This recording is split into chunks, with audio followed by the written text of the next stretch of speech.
तो इस बोर्ड की सीरीज में हम क्लास 10 का फिजिक्स देखेंगे। फिजिक्स का फर्स्ट चैप्टर जो कि लाइट है। पिछले वीडियोस में आप लोग रिफ्लेक्शन की कॉन्सेप्ट को समझ चुके हैं। आज हम नया टॉपिक स्टार्ट करने जा रहे हैं जो कि क्या है, रिफ्लेक्शन। और वीडियो स्टार्ट करने से पहले मैं आप लोगों को एक जानकारी दे देता हूँ कि इस वीडियो के डिस्क्रिप्शन में एक टेलीग्राम ग्रुप का लिंक मिलेगा, उसको आप लोग ज्वाइन कीजिए। जो भी ये यहाँ पे चीजें पढ़ाई जाएंगी उसके नोट्स, उस पे बेस्ड क्वेश्चंस आप लोग को उसमें दिए जाएंगे, तो उसको आप ज्वाइन करके उससे सॉल्व कर सकते हैं। तो आइए स्टार्ट करते हैं फिजिक्स का फर्स्ट चैप्टर लाइट, जो इसमें टॉपिक है रिफ्लेक्शन। तो रिफ्लेक्शन क्या होता है बच्चों? रिफ्लेक्शन को समझने से पहले रिफ्लेक्शन का डिफिनेशन देखिए। द बेंडिंग और डेविएटिंग। बेंडिंग का मतलब क्या होता है? घूमना या मुड़ना, या फिर डेविएट हो जाना। ठीक है, एक पाथ से जाते हुए मुड़ जाना। Of the light ray from its path during passing from one medium to other medium is called reflection of light। यानी जैसे बच्चों लाइट रेज, सपोज करो कि ये कोई सरफेस है। क्या है? सरफेस है, ठीक। इस पे लाइट रेज पड़ रही है, ऐसे ऐसे क्या हो रही है? इंसिडेंट हो रही है। ठीक है बच्चों, ये लाइट रेज इंसिडेंट हो रही है। ये सीधे ना जा करके, वैसे ना जा करके इसको जाना चाहिए सीधा, लेकिन ये सीधे ना जा करके ये कैसे थोड़ा सा क्या हो जा रही है? बेंड हो जा रही है। थोड़ा सा क्या हो जा रही है? बेंड हो जा रही है। तो ये जो बेंडिंग का प्रॉपर्टी है, ये जो लाइट का बेंड होने का प्रॉपर्टी है, इसी को क्या बोलते हैं? रिफ्लेक्शन बोलते हैं। अब बच्चों क्वेश्चन यहाँ पे उठता है कि ये बेंड हो क्यों रहा है? समझ में आना चाहिए बात। तो ये बेंड होने के पीछे लॉजिक है, क्योंकि फिजिक्स का एक एक फेनोमेना विदाउट लॉजिक तो जा नहीं सकता। ठीक है, तो इसके पीछे का मेन रीजन यही है बच्चों। ये डेविएट डेफिनेशन को एक बार और समझिए। द बेंडिंग और डेविएटिंग ऑफ लाइट रे, ये लाइट रे आ रही है फ्रॉम इट्स पाथ, ये इस पाथ है। ड्यूरिंग पोजिंग, ये पोज कर रहा है from one medium to other medium. इसको ध्यान से समझिएगा, one medium to other medium, यानी एक मीडियम से जब दूसरे मीडियम में जा रहा है तब जाके ये क्या हो रहा है? डेविएट हो रहा है। तो इसका रीजन, रिफ्लेक्शन का रीजन क्या है कि जब लाइट रेज किसी एक मीडियम से दूसरे रे में जाती है तो वो क्या होती है? डेविएट हो रही है। डेविएट क्यों हो रही है? क्योंकि अलग अलग जो मीडियम है, मान लीजिए सपोज कीजिए ये फर्स्ट मीडियम है और ये कौन सा मीडियम है? Second medium. इसमें लाइट रेज चली, फिर इसमें लाइट रेज चली। इसमें जो स्पीड ऑफ लाइट है वो वेरी करेगा, और इसमें क्या करेगा? स्पीड ऑफ लाइट वेरी करेगा। जब लाइट का स्पीड दोनों मीडियम में क्या होता है? वेरी करता है, तब जाके ये रिफ्लेक्शन का कॉन्सेप्ट, रिफ्लेक्शन का फेनोमेना आपको देखने को मिलता है। अब ये बात तो समझ में आया कि रिफ्लेक्ट हो क्यों रहा है? क्यों हो रहा है? क्योंकि अलग अलग मीडियम में लाइट का स्पीड क्या करता है? वेरी करता है, जिसकी वजह से लाइट अपने इनिशियल पाथ पे ना जाके थोड़ा सा क्या होता है? डेविएट हो जाता है। अब इस फिगर के माध्यम से हम समझेंगे कि रिफ्लेक्शन को कैसे, रिफ्लेक्शन से रिलेटेड कुछ टर्म्स में, जैसे ये हमारा सरफेस था, ठीक है बच्चों, और ये ट्रांसपेरेंट सरफेस है। ऐसा है ट्रांसपेरेंट, तभी जाके ये रिफ्लेक्शन का फिनोमेना देखने को मिलेगा। कोई भी ट्रांसपेरेंट मटेरियल हो, जैसे ग्लास हो, आपका एयर ड्रॉप हो, मतलब कुछ भी ट्रांसपेरेंट चीजें हो, उसके थ्रू रिफ्लेक्शन का फिनोमेना देखने को मिल सकता है। आइए समझते हैं। ये ट्रांसपेरेंट क्या? सरफेस। अब इस पे क्या हम करते हैं? एक नॉर्मल ड्रॉ किया जाता है। क्या किया जाता है? नॉर्मल।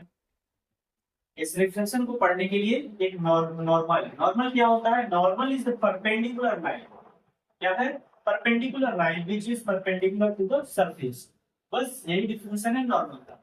अब ये जो लाइट रे आ रही है, ये जो लाइट रे आ रही है, इस लाइट रे को क्या बोलते हैं? Incident, incident ray.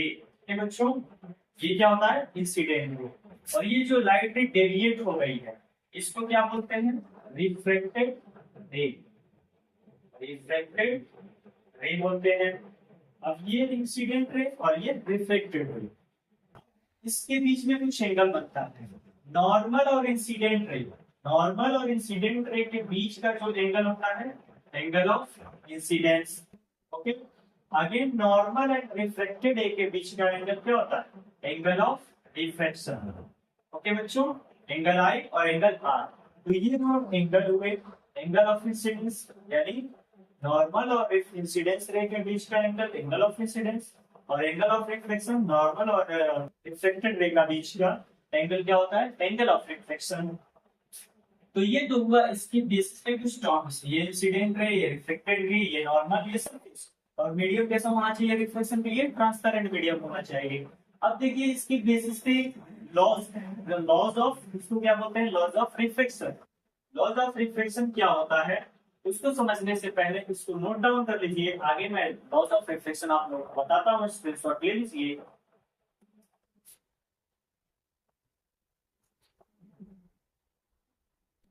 बच्चों लॉज ऑफ रिफ्लेक्शन में फर्स्ट लॉ क्या कहता है, the incident ray, the reflected ray and the normal to the interface at the incident point all like the same plane।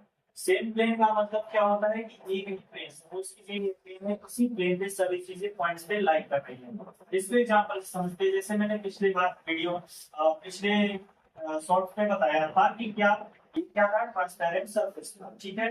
ये क्या था यहाँ पे, ये नॉर्मल, दिस इज नॉर्मल।